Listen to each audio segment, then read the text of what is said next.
Hello and welcome. I am your host. Well, I will tell you what the show is first, I guess. This is Open Mind UFO Radio, and I am your host, Alejandro T. Rojas, and I am here with, and I've used this name before, but I'm just going to use it again because it explains the noise you hear. I am here with Martin Highwayman Willis. Yes, I'm sorry, I'm sitting not too far from the highway. Oh, I'm not on the highway. Good. No. So did you, when I called you Highwayman last time, you kind of took that to heart and you thought that would be fun to kind of wait by the highway and jump on people and rob them like the old highwaymen used to do in the olden days? That's not what you're doing, is it? Not this time, but no, it's funny, after you did that segment, I don't know if you got email. I think I passed it along to you. Someone from England says it's an English saying. Yeah. Or something. Yeah, someone who accosts people on the highway. So, or are you like, you have a cardboard sign up trying to collect money for your show? Is that what you're doing? Yeah, well, these are desperate times, my friend. No, I'm just getting my car repaired. That's all. Oh, okay. Yeah. Everything's good. Okay. Good. Yeah. Well, those are some other exciting scenarios that might have been fun. So, thank you so much for joining me, even though you are busy out and about running your errands, getting your car fixed and everything. The guest that I've got today is Mark D'Antonio. And what's funny, and we talk about this on the show, it's hard to really encapsulate what he is. When it comes to UFOs, he is the MUFON photo analyst. However, he does so much more, building models, working on commercials and movies and blah, blah, blah. And he has a degree in astronomy, and that's in particular what we're going to talk about, because you all may have been following the news. Hopefully you follow Open Minds on the Facebook group or our weekly headlines, or even, the stories that I post on my Facebook page. And there's been a lot going on when it comes to astrobiology and the potential of extraterrestrial life out there. So that's what Mark and I are going to discuss. Great. Mark, I love Mark. He's awesome. Thank you very much. I'm laughing because of the kind of delayed comment. You got the cue that was your space to add something. Yeah. Mm-hmm. Well, I got it, yeah. But before What was that? No, we have a bad connection? I can hear you. Can you hear me? Yeah. Okay, Sorry. good. No problem. Damn it. Doing the show from the highway, for God's sakes. So, but before we get into talking to Mark, of course, we're going to talk about UFOs. Are you seeing any UFOs now, Martin? Not right now. Okay, well, keep an eye out. The day is young, yes. Yeah, and you're outdoors, yeah. So if you see something, while we're talking about the news, feel free to interrupt and say, UFO, and then describe what you're seeing. All right. Yeah. Okay. I'll keep my eye on the sky. Protocol. Yeah. Good. So, UFO news, you got a story you want to talk about? I do. This one, well, I don't want to say silly, but it's interesting anyway. In Washington, D.C., back on October 2nd, just a couple of days ago, this guy was walking, I think he said home from work, and he noticed a strange object hovering in the sky. It was about 30 or 40 feet up and about somewhere around 60 or 70 feet away from him. And if you look at the pictures, it looks to me like a balloon. He said at first he thought it was the helium balloons or the balloons that you make those animals out of, those long, thin ones there. Oh, yeah. But then he said if that was filled with helium, then why was it just sitting? It was sitting in one spot, or appeared to be anyway, for about 3 minutes. And while he was taking a bunch of pictures of it, it is another strange, just like last week, another strange-looking object. To me, it looks like balloons.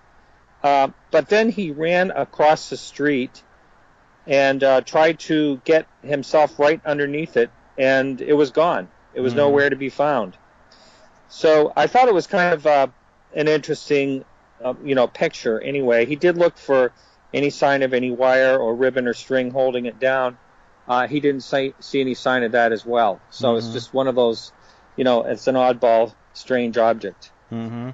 Yeah, kind of funny. Someone commented that it looks like the symbol for, formerly known as, like, when Prince was going under a symbol instead of a name, that it looks like that, which is kind of funny. But it looks like a balloon animal gone wrong. Or like if I were to attempt to do a balloon animal, that's probably what it would look like. But and it just floated off or something. That's what it looks like. So it is kind of weird. Although it looks kind of larger than that, I guess it's hard to tell. But yeah, that's an interesting one. We just posted today. Weird. Maybe that's a genetically modified balloon animal. Mm-hmm. Maybe. You never know. Yeah. You never know. Could be. Black project type of thing. That's right. Yeah. So another weird one, lots of weirdness going on. I guess that's what the field of UFOs is. But this is a Colorado witness who says he photographed metallic objects. So another photo story. He said he saw 5 objects he felt were moving at about 30,000 feet. He could not identify. It was 4 p.m. on September 25th. And he says his wife saw it first. She calls him out, and they look at these weird things floating around. He said they seem to fluctuate in brightness, potentially from changing its position with respect to the sun, which I kind of agree. It does look like these things are reflective because they're just really weird shaped. And it's hard to even describe the shape. One of them is sort of an S kind of shape, and parts of them are reflecting, and just kind of weird, like these sky amoebas that are reflecting. They were in Superior, which is in Boulder County, near Boulder, Colorado, and just kind of really strange. Did you see those pictures? I did not get a chance to look at them today. No. Mm-hmm. Well, we'll have to check it out. Do that. Another weird one is in West Virginia, and this is kind of funny because what happens is Roger will post the videos, and then he'll write the story. Well, he posted the video. This is Roger Marsh of MUFON, another MUFON case, and people thought the video looked stupid. And they were all upset. This is retarded. This is a star. And the video is bad. You can't tell much.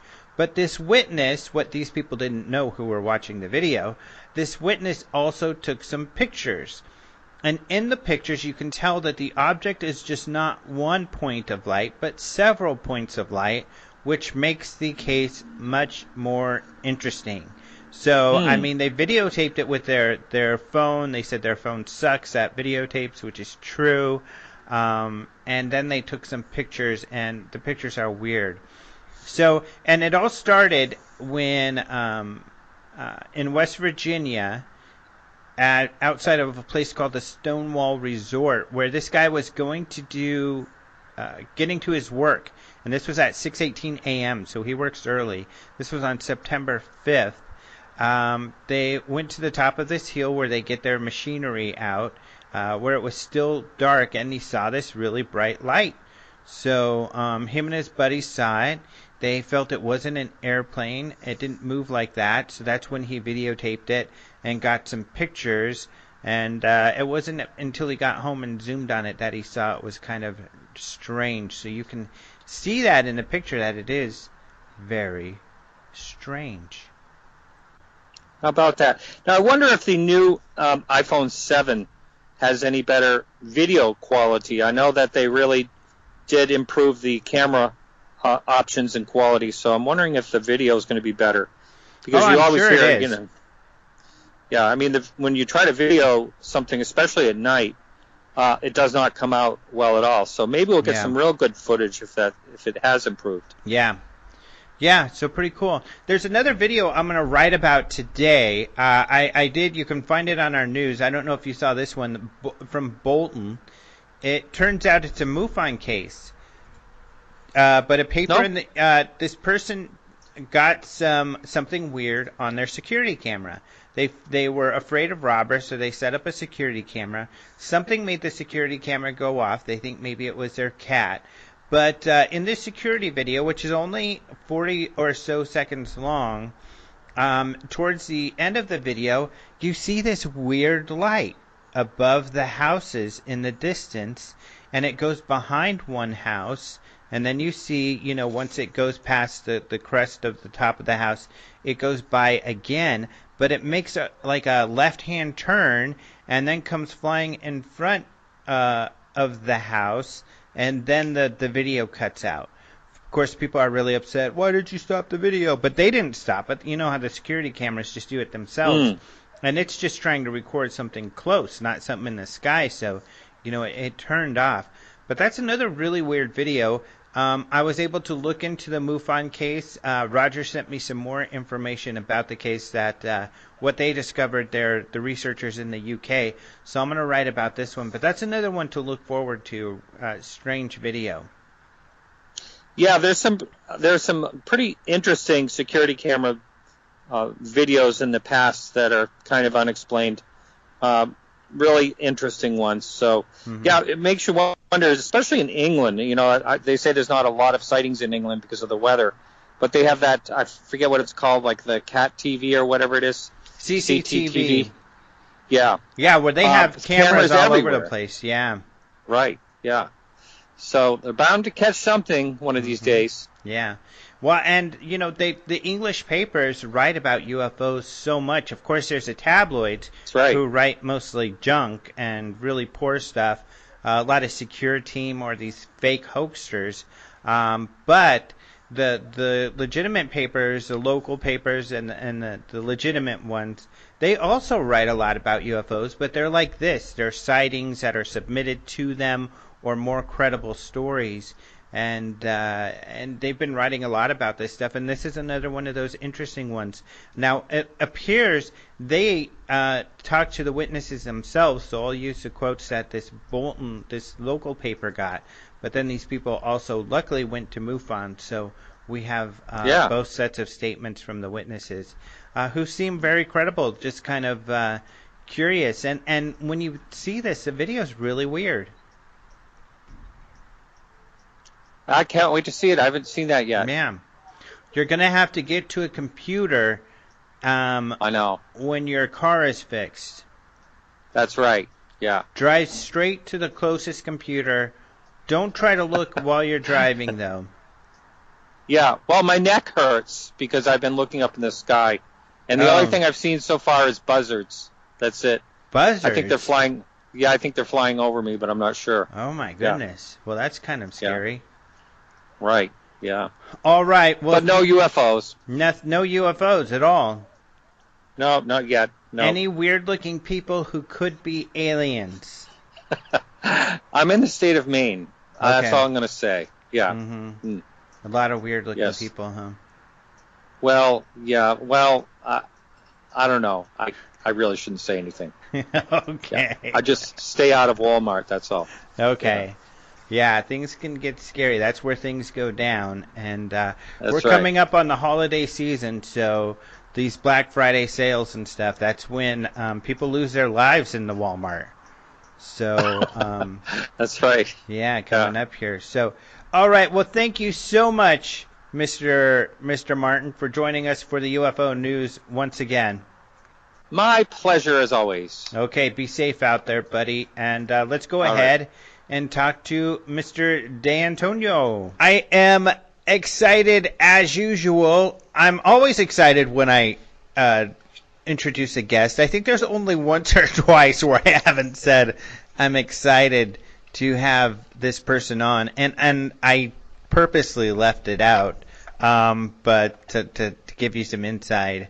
But this guy I'm really excited about because this is my homeboy Mark D'Antonio. Hey, how you doing, Alejandro? Thanks for having me on that show of yours, which is just going like gangbusters out there. Open Minds is fantastic. Well, thank you so much, my friend. Thank you very much. It's great to have you back, and there's actually a lot to talk about. I've had you on, I guess, quite a few times probably, but I want to talk about a lot of what we talked about in our panel that you hosted at the MUFON Symposium. I remember that. Yeah, some kind of astrobiological type of stuff. And there is lots of news out there. And, a lot of people read the science news. They kind of get it and then pretend like when they're talking to other people that they get it more than they do. And I'm describing myself, but I know some other listeners are like this. But you actually know a little bit more, although you're probably pretending a little bit too. I don't know a thing. I actually been pretending this whole time. I have no clue. But you have a degree in astronomy, correct? I don't even know your real name. You said it. How do you say it, by the way? I don't know. Do you pronounce it well? What's that? My name. Say my name. Alejandro Rojas. Oh, yeah, that's very good. Some people, I've had friends that I've known for years. They call you Alejandro? Yeah, they call me Alejandro. Or something. Yeah. And someone call you Alejandro. I heard that one, too. Yeah, that's funny. So I guess we'll start off. We'll start off with the big star. And here's why. I posted a story today, and people got really bummed. And I was like, hey, hold up. I'm going to talk to Mark about this today. And I suspect it isn't as, doom and gloom as it says. But some people may know about this star out there. Now it's called Tabby Star, where Kepler, is out there looking for planets. It looks for stars to dim and can kind of calculate the planets. You can give us some more technical details on that. And there's a star out there that's dimming weird. The scientists looking at it have suggested maybe there's an alien megastructure there. So this is real exciting. We've been talking about this. You and I have talked about this on the show before. Yeah, we have. But a new story, this is a headline came out, Kepler data glitch, not aliens, could be to blame for wacky star behavior, says leading astrophysicist. Dun, dun, dun. What does leading mean? What does leading mean, and what does astrophysicist mean? Oh, yeah, good. So what were your initial thoughts when you hear this? Well, initially, there were several theories as to why this star would be dimming for such a long period of years, and that actual dimming process is something that has been continuing. The star hasn't been getting really bright and then getting dim and then really bright. I mean, it's actually been gradually dimming over time from what I've seen in the data. And that said, they said, well, the latest theory is that maybe it was a collision of a planet with another planet in that solar system, causing, say, an asteroid belt to be forming. And so we were watching this dimming as this belt material started to coalesce into a ring around the star or whatever. That was one theory. Another theory put forth by someone that I know suggested that maybe these dimming sequences were actually part of a swarm of comets that were getting between us and that star, Tabby Star, and causing it to dim over time. That was discounted.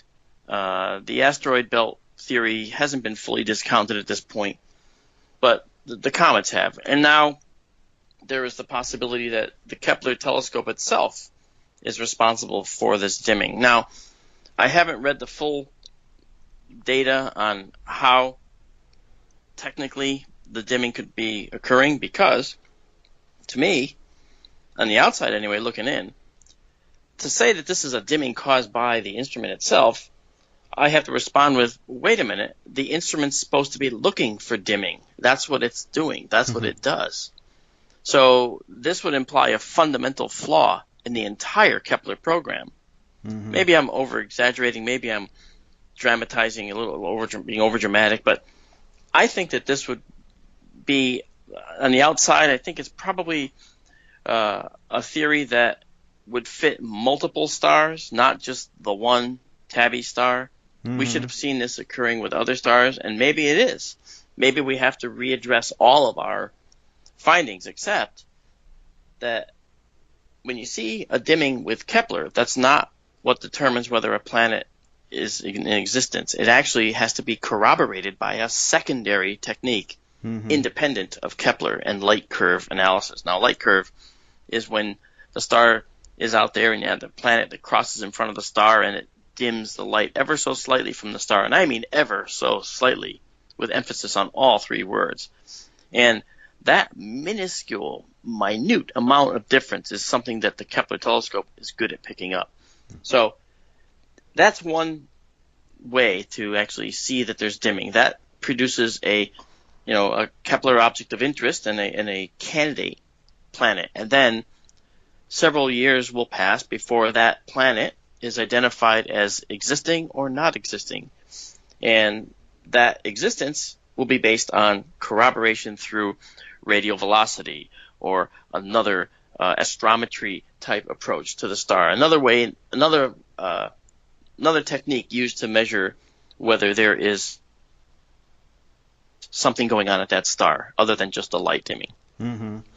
Now, is Kepler the only device they've used to measure or observe this dimming with? I think so. I think that the Kepler is the only satellite space-based telescope that actually looked at this star. I think that's what discovered that this dimming was occurring currently with Tabby star. But I think the star has been observed before, and I'm frantically, as we're speaking, looking for corroboration of that, because I want to make sure that I'm not speaking out of turn here. Well, and a couple other things I can add. How do you say her name anyway? Dr. Tabitha Boyajian?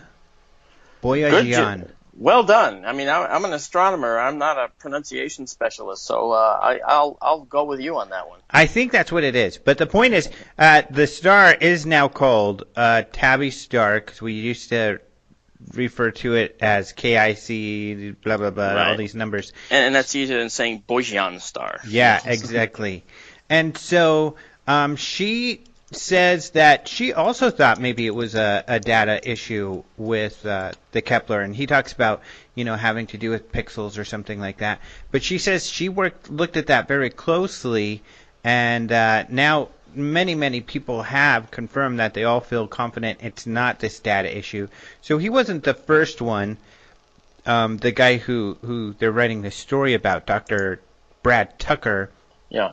He's not the first one to come up with this idea, and he admits that he says here, I don't discount the literally hundreds of other people that have thought about this, but for at least my own understanding, I want to make sure I'm confident that this really is an awesome star. So he's just doing his own due diligence, it sounds, sure.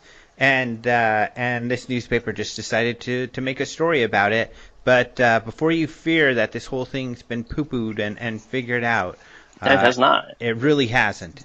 No, and now he's just the latest guy, as you said, in the chain of astronomers and researchers that have already looked at this data.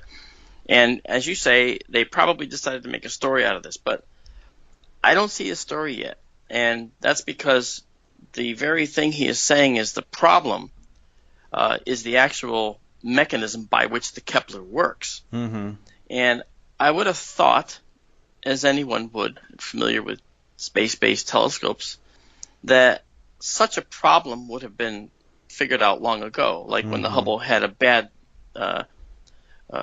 mirror grinding, they actually produced bifocals for it and installed it up in orbit. Now, that's an example of something getting away from us and then actually getting to orbit with a flaw. And there's numerous satellites that have had flaws in orbit later on found to be unfixable and lost for the reasons like the Hitomi satellite went up there and it was lost a short time after it was launched, and that was again all because of something that may be related to ground technique or capability or whatever. So we have our share of failures that were caused by us. And Kepler could be in that category, but I tend to think that we're seeing something that is hard to explain as a natural phenomenon. That's just my feeling. And I'm not trying to say aliens, okay? I need bigger hair for that, but But I would say that the jury is still out in a big way, and I think we just need to keep looking at the star. Another couple years of study of the star will be very telling. Now, I guess, are you familiar with the crowdsourcing thing that they did around Tabby's star? No, I'm not actually familiar with it. Yeah, it was just a group I remember, and I was going to find out if you knew. They are raising money so they can observe Tabby's star constantly, so they can record the effects. And I just was wondering whether they were going to use solely Kepler's data or they were going to look with something else. Are there other telescopes capable of measuring this dimming that we have? Yeah, I mean we have a number. In fact, I just talked to the guy who was running the test mission, which is basically the next generation space telescope that's going to be launched soon. He's the guy in charge of it, and he's a real nice guy, and he thinks that that telescope will be able to show us some fantastic views of the sky and do the same types of things that Kepler did with additional clarity and ability. So I think tasking Tess, to say it that way, tasking Tess to look at that star for a period of time might be a very good thing to do, especially if it stands to be a historic observation. And that's an example of one that's to be launched. I mean, there's other programs, Earth-based programs, that are looking for other planets around stars. The Gemini telescope on Mauna Kea is fantastic. I talked to those guys and got imagery to use in the talks that I do here and there. And they're finding things by actually looking at infrared residue, infrared hangout, left over from the formation of a planet. The planet's still warm, it's radiating, although it's not very visible in the other part of the spectrum. It's visible in the infrared. Same thing around a star called Fomalhaut. Okay, it's actually got a tiny planet that's orbiting it that was found in the infrared again, and they call that direct observation because infrared is actually pretty close to the visible end of the spectrum at that point. So they basically say it's a direct observation. So we do have ground-based and some space-based capability coming that are going to allow us to put this matter to rest. Oh, interesting. And I found that Kickstarter. People can look it up, and I won't go through it, but I had looked through it before. What's really cool about this Kickstarter is that, and that's what's exciting about this whole thing, is that there are several astronomers that have made comments about that they got quotes from or interviews with to talk about the importance of observing Tabby's star. And for the most part, they're very conventional, talking about we don't know what is causing this. It could be this and it could be that. But several of them, the majority of them ended their talk with essentially saying that, and of course the most incredible possibility is that it's due to the actions of some extraterrestrial civilization, and of course that would be an amazing discovery. So that's what's great about this, is that, scientists are the ones who came forward with this idea first, not some weird fringe YouTuber UFO person or something. It was the actual scientists. And many of them Tabitha herself is the one that started that Kickstarter. So it's really exciting that the scientists are just so strongly open-minded about this possibility. Yeah, and it's interesting because I'm just got to the page now, and I see that observatories are donating to this Kickstarter. A lot of folks in the business are donating to this. It's just to get the answer. Mm-hmm. You're not paying for aliens to be there. You're paying to get an answer as to whether it's possible they are. And every one of these people that contributed may not ever get the answer in their lifetime, which is kind of sad. But it's where we are right now in our technological development. We can't send any kind of faster than light FTL type craft to the star. It's 1,500 light years away, isn't it? I mean, that's pretty distant. So it would take 1,500 years at light speed to get there, and we can't travel that, but we can, do the warping of space game that we've talked about a number of times, you and I, and NASA's actually got a lab now to investigate the feasibility of such a drive, because the concept has been reworked so that a potential quote unquote warp drive may actually be just around the cosmic corner. For us, it's a lifetime away, but it's just around the cosmic corner, perhaps, for the Earth. So this could lead to the ability to just say, well, I think we saw something there. Okay, we'll send a probe there and let me know what it says next week. I mean, that kind of thing, and we laugh now because it's so far science fiction, but that's coming, and that is going to reach us, and we are getting there. And if we're doing it, I always have to say, if we're doing it, some other civilization out there that's ahead of us by 1,000 years, 4,000 years, 500 years, has already done it and is probably thinking of it. We're not the first, but I think we're probably right there in the middle. We're not the youngest, but we're not the oldest, and there's a lot of them out there. That's my belief anyway, and that's yours. I know that is. Well, and another interesting thing is, and I'd like to hear your thoughts on this. Is we're kind of on the outskirts of the galaxy, right? Yeah, a little bit. I mean, our position in the galaxy is in this particular arm of the galaxy, and we're actually, about 2/3 of the way out, maybe. So we're kind of in the middle of this arm. So it's really, it's sort of a position where a lot of stars are formed. I mean, every star you see in the Big Dipper, we came from the cluster of stars that were formed all at the same time, which included all the stars you see in the Big Dipper, which is why it's so prominent in our sky. Now, they've all migrated apart as they're moving and circling the galaxy over time. But, we have actually become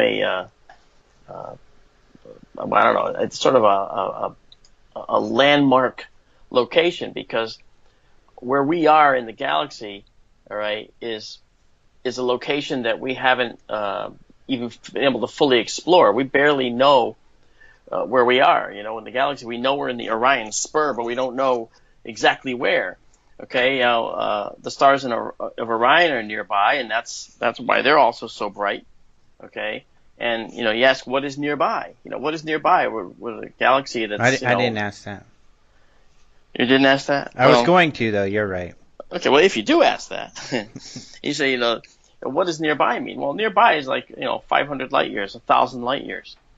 Now we think of Proxima Centauri, where where a planet has been found circling that nearest star to us, and we think that's nearby. All right, we think that's a hop, skip, and a jump. That's actually very close, and 500 light years is still close, considering that the galaxy is 100,000 light years across or more. So now, I want to make a point too, that because I don't know that we've really discussed this, and I think it's important to talk about just what a fascinating person you are, kind of a modern Renaissance man. That you're not only the photo analyst and stuff for MUFON, when it comes to astronomy, and you build models and all of this other stuff, but when it comes to astronomy, this is something that you actually utilize in your professional life as well.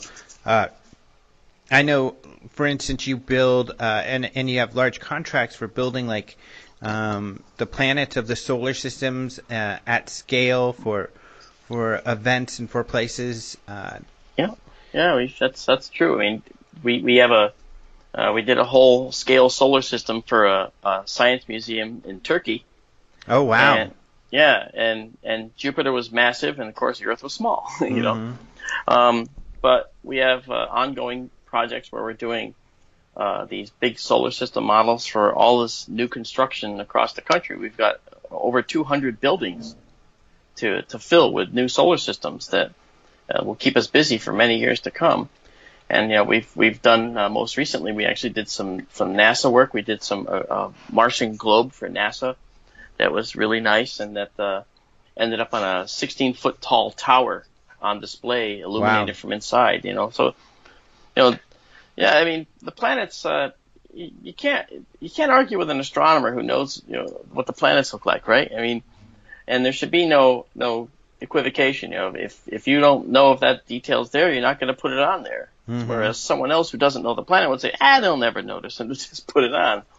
You know, but we're not like that. You know, we were doing 3D models of these planets. I say 3D meaning the craters were in relief, and we did Mars. That was my favorite planet to do because we would do all the valleys, rift valleys, and all the craters and volcanoes on Mars as relief items and then indented items into the planet. So Valles Marineris, this gigantic valley on Mars, the Mariner Valley on Mars, was a deep gouge in our model going around the center of the planet. And I say deep at that scale it was a 40-inch planet. At that scale, we had it was a quarter-inch deep, but that was huge on a model. But we did it that way because it caught the light and it looked nice. So yeah, and every crater was where it's supposed to be. And when you put a light on it from the outside, you'd think you're looking at Mars, because it looked like Mars. The polar cap was exactly as it should be. It's a really interesting shape, and we reproduced that. I laser cut stencils. We have a laser cutter here, and we laser cut stencils to get that just right. And Doug Trumbull was working with me. He wanted me to kick it up even a bigger notch and said, why don't you just build a system to actually paint them automatically and just rotate them and have them paint like a automatic process. And I said, Doug, I'd love to do that. I mean, I could use any number of hardware processors that we know how to program here to do it, but I just never had the time to do it. He had a great idea though. I mentioned him because he's your favorite. Yeah, he's your favorite guy. Yeah, I'm a huge fan, and it gives me a chance to plug the interview we had. You were there, but we posted an interview we had with Doug with some great imagery that Michael Klein put together, and I love that interview. So you can watch that for free on YouTube. And it was very good, by the way. That was well done. Thank you very much. And Doug Trumbull's a movie, special effects guru. Now, and that brings me to another question. You worked with Doug on the iPad Pro commercial where it goes into space, and it's just an amazing commercial. Apple used it to, even at their launch of the Apple iPad Pro. Yeah. And, it's when you all worked on that, did you also use, your astronomy knowledge to recreate the galaxies and things like that? Absolutely. I mean, for instance, to create Jupiter's red spot, we created we had this giant spherical tank, and we spun it on a computer-controlled turntable, and then these guys dropped in dye at specific places, and the swirling motion, the friction of the water on the acrylic wall would draw these things out into a perfect red spot.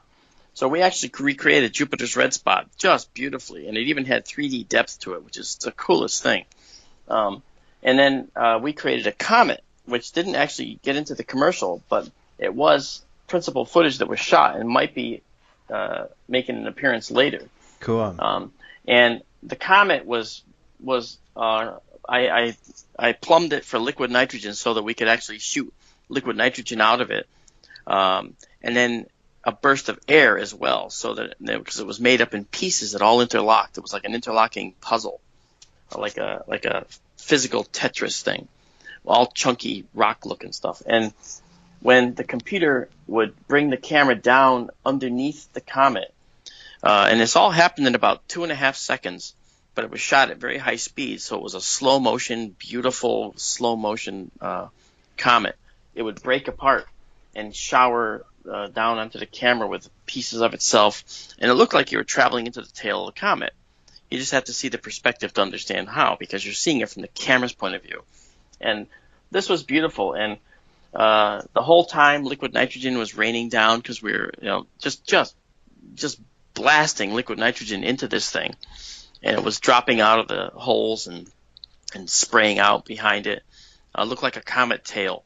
And of course you light it dramatically and it's beautiful. So it's all about special effects, but we had to create the comet to look real.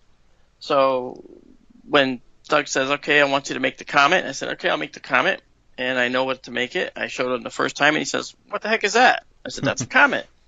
And he says, it's black. I go, yeah, comets are black. You didn't know that? And he says, that's not going to work.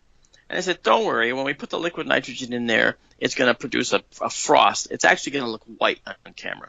In fact, you're going to have to cut down the f-stops to make it look right. And so he saw that it was correct, and we did it. Then we did another sequence of a meteor going into the atmosphere where it was leaving this trail of smoke behind it. And for that, we actually had a long, tall, vertical tank that was only about 12 inches wide. It was about 6 feet tall, and it was about 4 feet or 5 feet across. So it was like a very thin, almost window profile water tank. Okay, just a little thicker. So, and what we did was we created pieces of the meteor, and we soaked them in white paint. We just injected, using a syringe, we injected white paint into the little holes and the grooves that we had put in it. And then we started shooting at 1600 frames per second. And all we did was drop them into the water.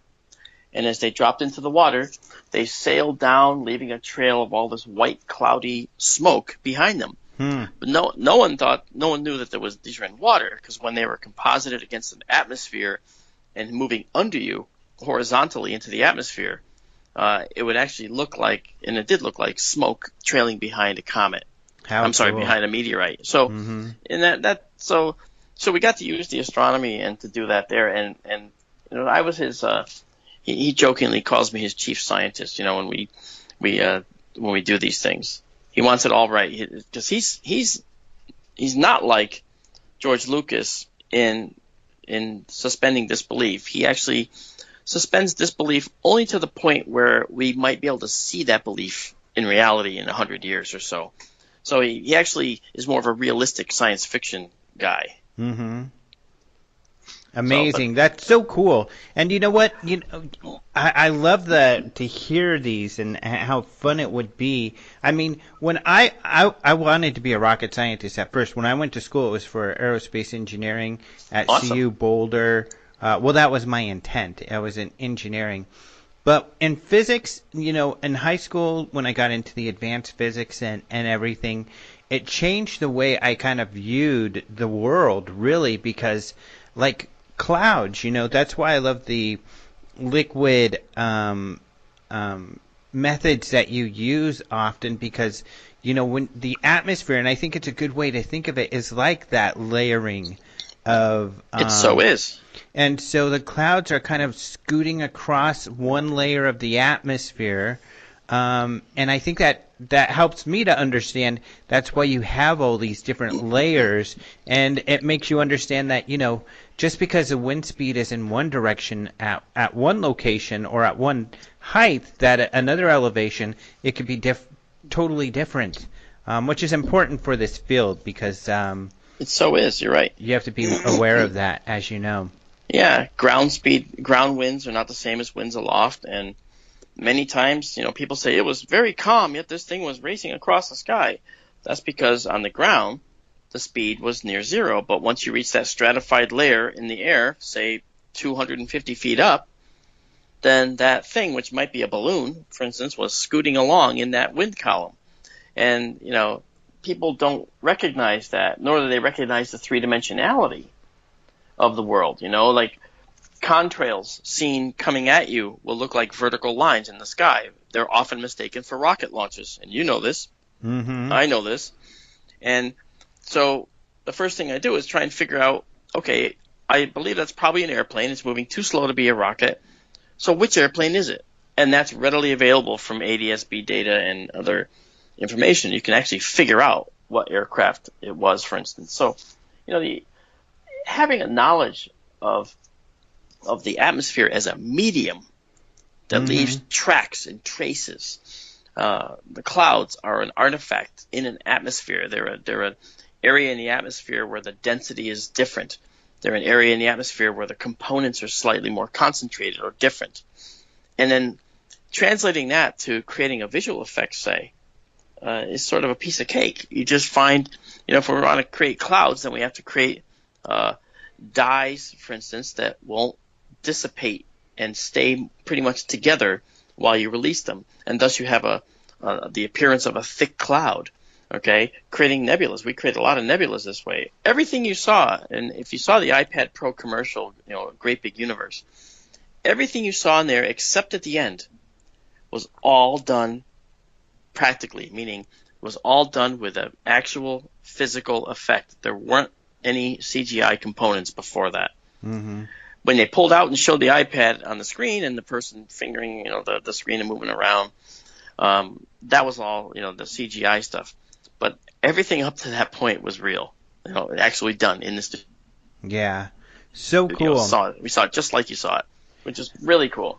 Yeah. And that reminds me of another effect that you worked on. And I mean, to lead into that, it has to do with a big NASA announcement. And this is what's funny.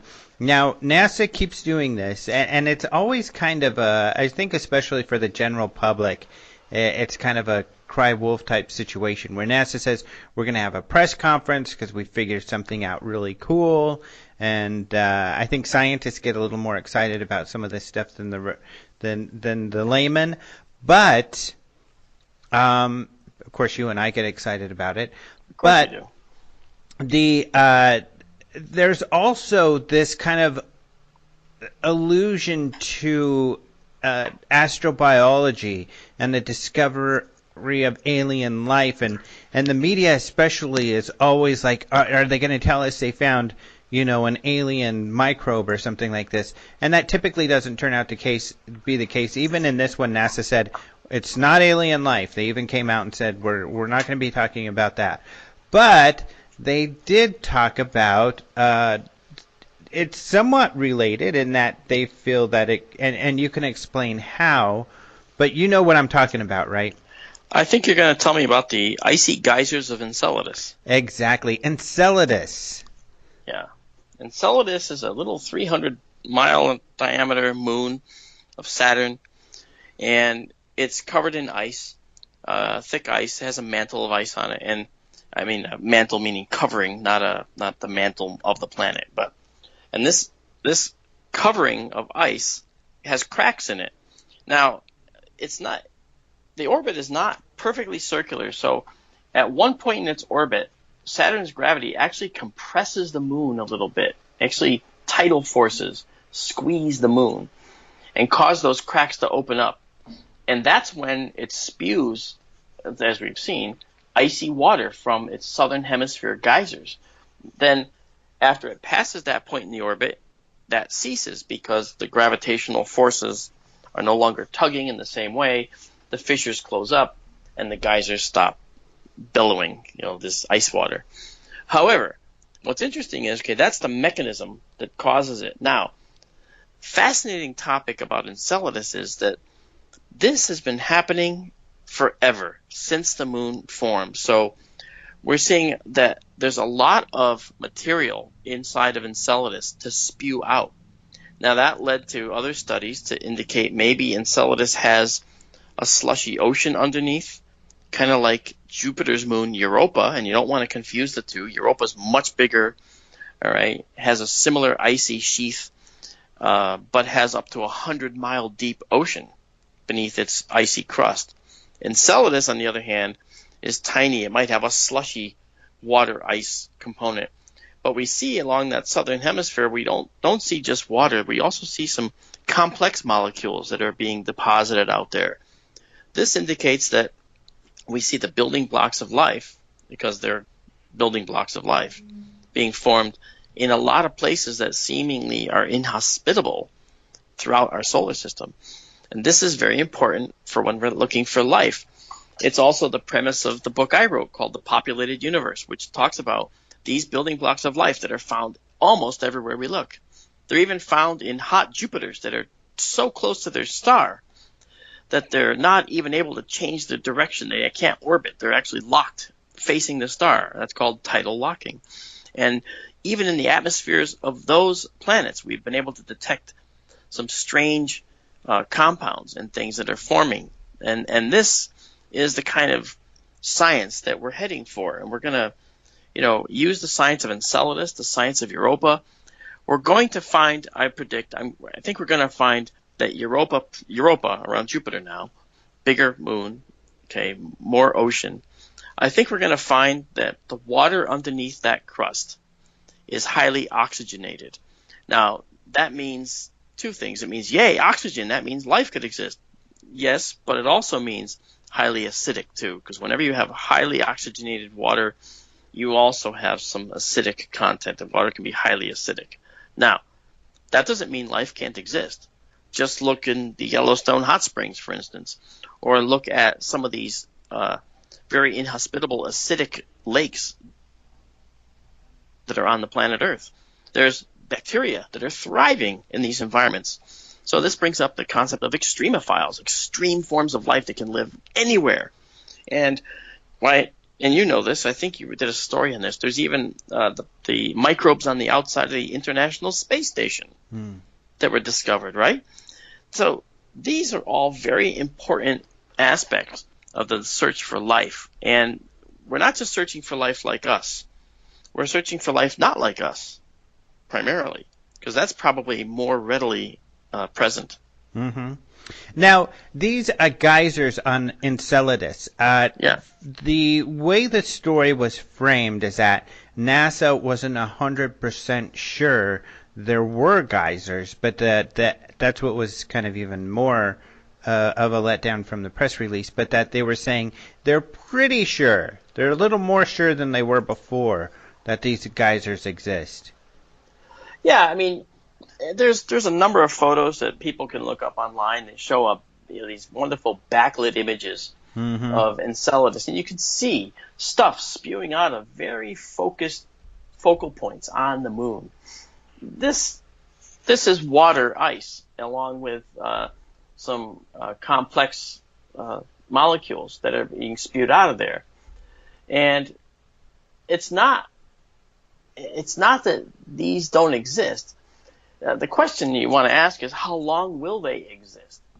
All right, because it's showing, some of the latest research is actually showing that these geysers are beginning to, I won't say shut down, but they're starting to reduce their output. So it's possible that and it's possible that the narrowing is occurring as stuff maybe is accumulating inside the walls of the geyser. Who knows? But if it's been doing it now, it's probably been doing it in some form for a long, long time. Mm-hmm. And so maybe it's changing to a different mechanism. Maybe it's going to seal up. Maybe it periodically opens and then closes after a period of time. We don't know. Mm-hmm. But, it's interesting that the moon actually has the potential to have an awful lot of water inside. And it also, in another backlit image, you can actually see, in fact, I used this image for one of our displays, actually, at the MUFON conference. There is a torus, that is a ring, if you will, of water ice residue around Saturn in Enceladus's orbit. So over time, it's spread out and made its way around the whole planet, and formed a very faint ring, which is visible in backlight. And this is, part and parcel to the whole thing going on with Enceladus. Now, you might say, well, wouldn't that stuff have just all evaporated already and just gone away? And the answer is yes, it might have. but there's nothing to stop it from just staying there in orbit around Saturn. And as Enceladus, with no atmosphere, collides with it as it moves around its orbit, it's self-replenishing. And this water falls to the surface of Enceladus and, forms new ices and new particles on the surface of Enceladus. And one of the things that happens is that stuff, instead of building a thicker and thicker ice sheath, it has to be getting recycled in some way back into the interior. This could be through Saturn's inexorable tugging on Enceladus, causing it the blocks to raise and lower and to basically flip over, say, maybe like an iceberg in the water. And it's recycling some of this material back to the interior, So as it increases this weight, okay, it's pressing down, and so that ice sheath on the surface will start to dive deeper into the planet. Its own weight will carry it deeper into the planet. On the bottom of that ice sheath inside the planet, the stuff that is there gets melted off and ends up going back up to the surface, because another thing that's happening is that tugging from that moon is causing, or the tugging from Saturn on that moon is causing friction, and that heats things up, and that's why we have water at all, most likely. Or it's the leftover radiation from initial formation. But the bottom line is that inexorable squeezing causes enough friction and enough heating to melt those subsurface layers of ice into that ocean that's underneath Enceladus. I say ocean, but it's, we don't know. Right. But either way, it's creating this ring of water that the planet goes through, traverses through, and causing this space rain, essentially.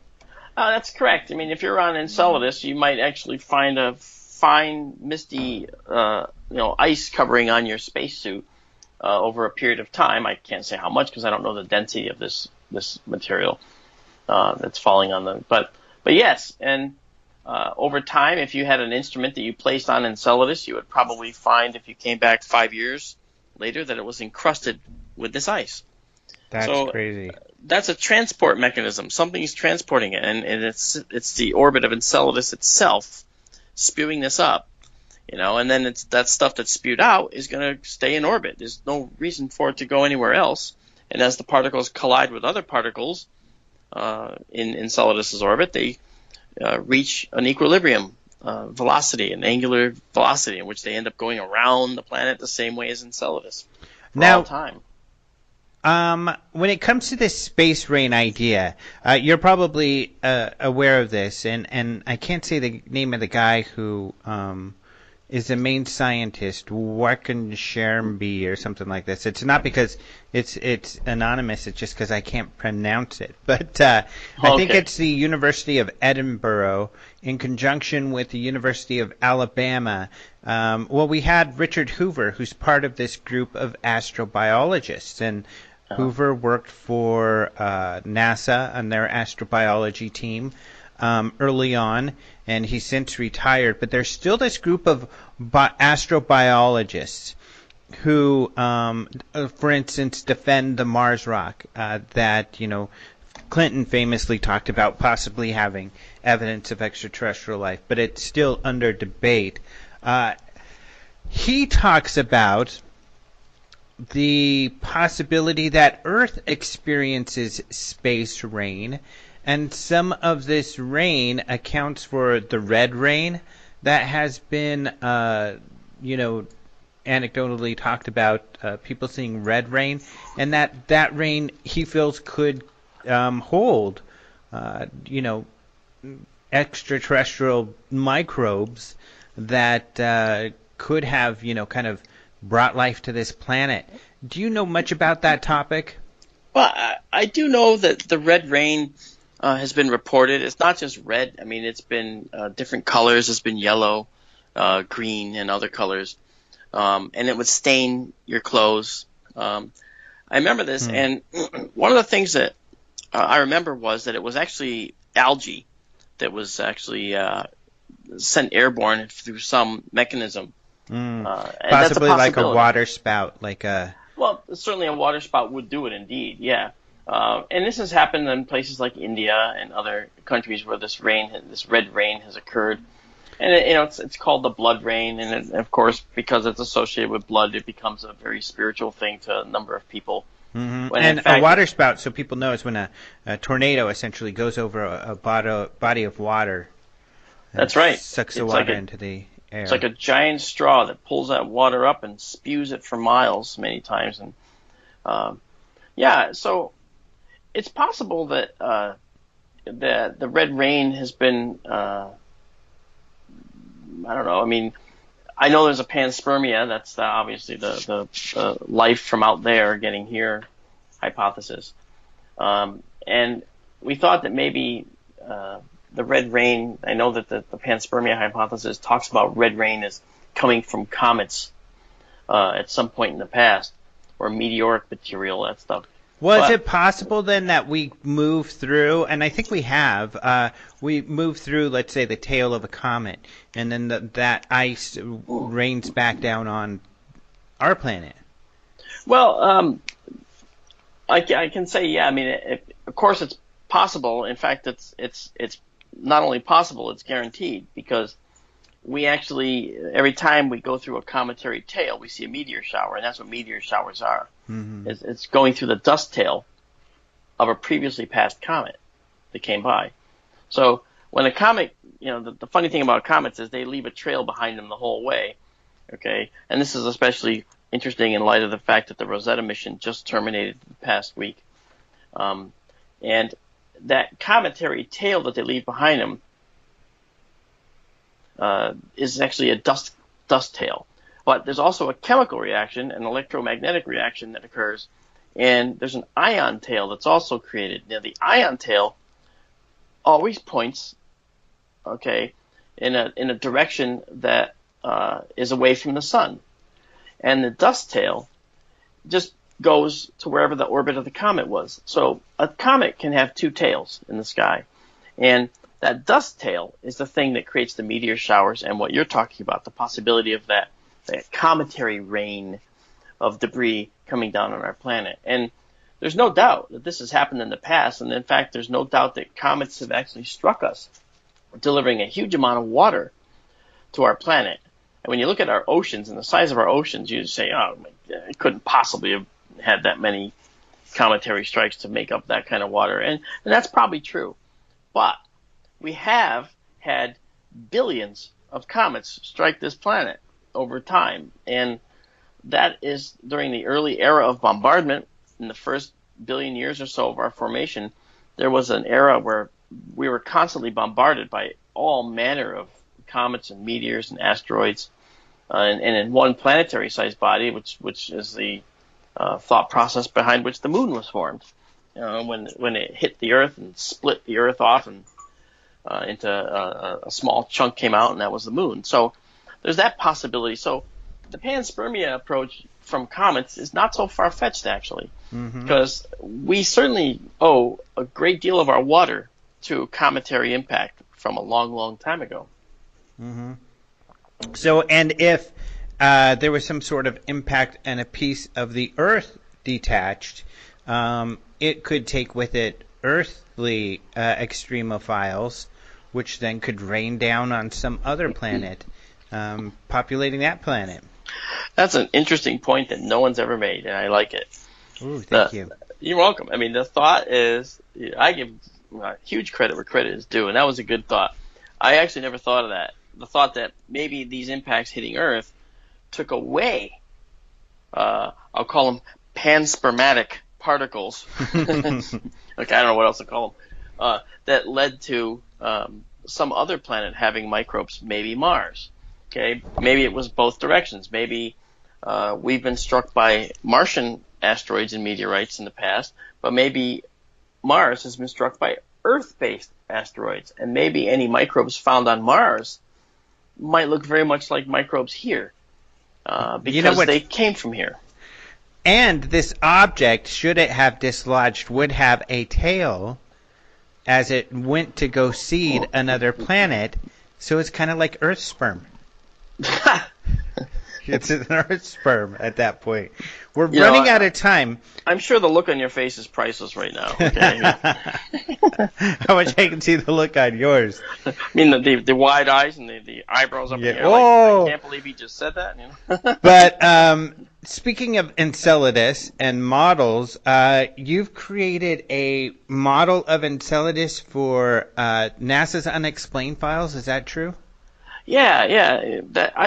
I've worked on all 4 seasons of NASA's unexplained files, and I go in front of the camera. I do special effects behind the camera as well, and on one occasion, I think it was season 1, they talked about Enceladus, and I actually created 2 models. I created one model that we could compress under gravitational influence to show the cracks opening, and then when that compression was released, you'd see the cracks closing. So I created one model of that, and then I created an acrylic sphere model of Enceladus, where I actually created the white surface that looked like ice at that scale. And then I had these tiny holes in it, and I put 1 psi of fog inside Enceladus model, just 1 pound per square inch, just slightly higher than normal. And out of those tiny, tiny pinprick holes came spewing these gigantic geysers of fog. Now, at slow motion and filmed properly, it looked just like the backlit image of Enceladus you see, but in motion. So it was really cool. That's super cool. It was cool. Well, that's because you're just a cool dude. You know what? Anything to make the ends meet, right? You just gotta have fun. So it sounds like a lot of really fun, cool stuff. Like I said, we're pretty much out of time. Now, people, of course, can find you. You do stuff with MUFON. You do the NASA Unexplained Files, which is on which channel? That's on Discovery, and I also do What on Earth, which is a new series, and that's I can't say which one. I don't remember what channel. It might be Discovery, it might be Science or History Channel. I don't know. I forgot what channel. I can't remember. I never get to watch them. I always get to do them. I always have to do them. Yeah. What on Earth is coming out in a couple of weeks, and NASA's Unexplained Files just left for the remains of season 4. Cool. And I just never know where I'm going with these things. I just get the story list. I start working through it. And we go. I hope they put you in that cool, what was it, like a red turtleneck. Yeah. That was pretty cool. You mean so Jim Oberg can say that I look like the red shirt on Star Trek again? Yeah, you did look like a red shirt on Star Trek. Yeah, Jim and I had a nice talk about that. We laughed. He's a very nice guy when it comes to this. He was very good. Well, so that's where they could find you. Where else can people look for you? Well, my website, which is outdated because I simply don't have the time to update it, is www.fxmodels.com. That's my special effects website, FX Models. You can also go to dougtrumbull.com and see the kind of work that we've done and that we do up at the studio with Doug. Including your UFO work that you guys do together. That's correct. You can see the UFO work. You can see the UFOTOG originating project that created the project we're working on now called UFOTOG 2, which you know all about, and that some of your viewers may know about. It's bringing ufology into the 21st century, albeit slower than we want. But, we are self-funding at this point. We're not looking for anyone yet to provide vast sums of money. We're trying to get this out the door ourselves, and everyone working on the project is working for it free. So, but we are expending a lot of money to try and get this thing to work. Because we know it'll work. It's just, if someone's out there using advanced technology to fly the stars, then they're going to leave what we've termed skid marks in our 4-dimensional space when they cross back into it and leave our dimensional space. And that's what we're looking for. Hunting skid marks. For skid marks. Yep. And every 9-year-old kid will laugh his butt off. Exactly. The 9-year-old kid in each of us was resisting making a joke. But I think the 9-year-old kid that's in me is the one that came up with that phrase when I called them skid marks. I realized I have no idea what I just started, but I probably shouldn't have. But it's okay. I believe it wholeheartedly. 9-year-olds have skid marks. Okay. Oh, and a joke came out. All right. Well, thank you so much for being on the show again. Great as always. You have a good one. Yeah, great to talk to you too. Okay, Alejandro. Thank you very much. All right. Thanks, man. Thank you so much to Mark D'Antonio for being on the show again. What an interesting fella. So he's a lot of fun to talk to, and really interesting. It's great to have someone so knowledgeable in these things to be able to discuss, some of the news, because the media doesn't always, get things totally right. I mean, they're not scientists, they're not astronomers, so sometimes it's hard to interpret the stuff, and then you don't get the full story times as well.